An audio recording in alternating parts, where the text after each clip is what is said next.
সকালবেলা থেকে উঠে দেখছি এরকম কালো মেঘে ছেয়ে গেছে, তার উপর আবার মেঘ ডাকছে। আমি সাত তাড়াতাড়ি আগে সকালের মশলা কটা মেটে নিয়েছি, না হলে কারেন্ট থাকবে না। আজকে রবিবার, তার উপর আবার দাদা আসবে, তাই বেশ কিছু রান্না হবে। এই শুক্তো করার জন্য উচ্ছে, বেগুন, আলু, মূলো, পটল, গাজর সব কেটে নিয়েছি। যেগুলো ভাজার মতন সবজি সেগুলোকে আগে ভেজে নিই। অনেকের মনে হতে পারে এটা কালো রঙের কালো তেলের কড়াই, আসলে এটা ছোট্ট পাড়া একটা লোহার কড়াই যেটাতে আমরা ভাজাভুজি করি। বাকি গাজর, আলু, পেঁপে আর মূলোটাকে আমি হালকা একটু ভাপিয়ে নিয়েছি, আর এটাই মুসুর ডালটা বেটেছিলাম, ওটা থেকেই ছোট ছোট কটা বড়ি বানিয়েছি। চলুন শুক্তোটা করে নেওয়া যাক। সবার আগে শুক্তোটা করে নিই, শুক্তো হয়ে যাওয়া মানে সব ঝামেলাই শেষ, বাকি রান্নাগুলো একটুখানি সময়ের মধ্যেই হয়ে যাবে। অনেকে আবার অনেক রকমভাবে শুক্তো করে, আমি ওরকমভাবে করি না, আমি নিজের মতন করে করি, যেটা আমার ভালো লাগে। মোটামুটি ভালোই হয়। এমন কিছুভাবেই করি না, ওই তেলের মধ্যে একটু ফোড়ন দিয়ে একটু আদা বাটা আর হলুদ গুঁড়ো দিয়ে ভালো করে সবজিগুলো দিয়ে কষিয়ে জল ঢেলে দিই। তারপরে নামাবার আগে ওই যে ডালের বড়াগুলো করলাম, বেগুনটা আর উচ্ছেগুলো দিই, দিয়ে একবারটি জাস্ট ফুটিয়ে ওই ঘি আর গরম মশলা দিয়ে নামিয়ে দিই। ব্যাস এইটুকুই, এতেই বেশ ঠিকঠাক হয়ে যায়। আর আমি এমনভাবেই প্রথম থেকে করি। শুক্তো করার জন্য যে ভাজা মশলাটা লাগে, এটা করা হয়তো আমি দেখালাম না, আসলে এই ভাজা মশলাটা আমার করাই থাকে। ওই চপে দেওয়া যে একটা মশলা হয়, ভাজা মশলা আর শুক্তোর মশলা আর ওই গরম মশলা, এই তিন রকমের মশলা আমাদের বাড়িতে সারাক্ষণই করা থাকে। ওই ঝাল ঝাল করে একটু নিরামিষ আলুর তরকারি করলে, সাদা আলুর তরকারি সেটাতেও দেওয়া যায়। ওই চপে বানানো যে ভাজা মশলা, ওটা দিলে বেশ ভালো খেতে হয়। চলুন এদিকে শুক্তোও কমপ্লিট, ওই চিনি দিয়ে আর ঘি আর ওই ভাজা মশলাটা দিয়ে নামিয়ে নেব। আমি দেখেছি শুক্তো করতে গেলেই যতই ভাবি অল্প পরিমাণে করব, ওই একটা দুটো করে সবজি দিতে দিতে বেশ অনেকটাই হয়ে যায়।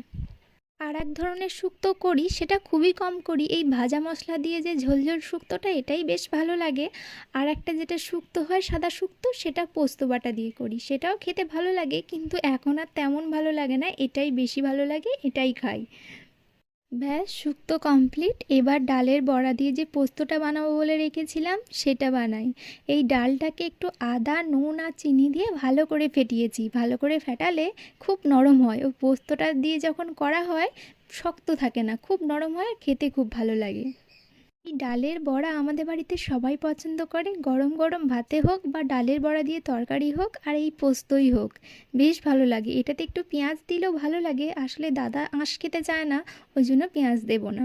আর পোস্তটা দাদা আসছে বলেই বানাবো, নাহলে হয়তো এটা বানাতাম না। এই মিষ্টি মিষ্টি ঝাল ঝাল নুন নুন পোস্তটা দারুণ লাগে। ওই ডাল আর এই পোস্ত দিয়েই ভাত খাওয়া হয়ে যায়, বা শুধু গরম গরম ভাত হলে এই শুধু পোস্ত দিয়ে ভাত খেতে আহা কি ভালো লাগে। ব্যাস পোস্ত কমপ্লিট। ডালটা আমি সেদ্ধ করেই রেখেছিলাম ওই লাউ দিয়ে, এবার শুধু একটু সম্বরে নিলেই হয়ে যাবে। আজকে রান্না কটা বেশ তাড়াহুড়ো করেই করেছিলাম, আসলে কাজের জেঠুমা সকাল থেকে বারবার বলছে ভিজে যাচ্ছি, বৃষ্টি পড়ছে, তাড়াতাড়ি করে রান্নাটা করে নাও, ধুয়ে দিয়ে বাড়ি চলে যাব। আমি ওই জন্য যেগুলো আগে ঝামেলার রান্না সেগুলো আগে তাড়াহুড়ো করে করে নিই। আজকে থোড়ের তরকারিও করব, ওই থোড়ের তরকারিটা ওই সাইডে প্রেসারে চাপিয়ে দিয়েছি, তাহলে তাড়াতাড়ি হয়ে যাবে। ঘুগনি এদিকে হোক না, ওই তো পেঁয়াজ রসুনটা কষে একটু সাধারণ সব রকমের মশলা আর একটু মিট মশলা, ব্যাস এইটুকু দিলেই হয়ে যাবে। আজকে মনে হয়েছিল সকালের দিকে বৃষ্টি পড়ছে, একটু চপ বানাই, ওই যে জেঠুমা তাড়া দিল, আবার মনে হলো যে না থাক, দিনের বেলার দিকে বা সকালের দিকে সবাই তো আর একসাথে মুড়ি খায় না, বারবারে খায়, তো বারবার ভাজতে হবে, দেরি হবে, থাক সন্ধ্যের দিকে যদি সেরকম হয় ভাজবো। আর ঘুগনিটা করা থাকলে সবাই যে যখন আসবে মুড়ি দিয়ে দিতে পারবো। আজকে মটর কলাইও অল্পই ছিল, ওই জন্য খানিকগুলো ছোলা মিশিয়ে দিয়েছি। ইচ্ছা করেই ভিজিয়ে রেখেছিলাম, দেখলাম যে মটরটা কম আছে, আর ছোলাটা ওই জন্য আলাদা করে একটু ভিজিয়েছিলাম। আজকে ওটা ঘুগনি বলা যাবে নাকি জানি না, ওই ছোলা মটরের তরকারি বলা যেতে পারে। আমার হাজবেন্ডের আবার ওই তেলের চপ বেগনি থেকে এই ঘুগনিটা ভীষণ পছন্দের, ওর জন্যই আসলে করা। প্রত্যেক রবিবার ওই ঘুগনিটা হওয়া চাই, দেখবেন বেশিরভাগ রবিবারই এই ঘুগনিই হয়। এই ঘুগনি হলেও রাত্রে রুটি খাওয়াই কি সকালে মুড়ি খাওয়াই কি কোনো প্রবলেম নেই, ঠিক খেয়ে নেবে। ওইদিকে যে ওই প্রেসারে থোড়ের তরকারিটা চাপিয়েছিলাম ওটাও হয়ে গেছে কমপ্লিট। এই বৃষ্টিতে সবাই ভালো থাকবেন, সুস্থ থাকবেন, টাটা।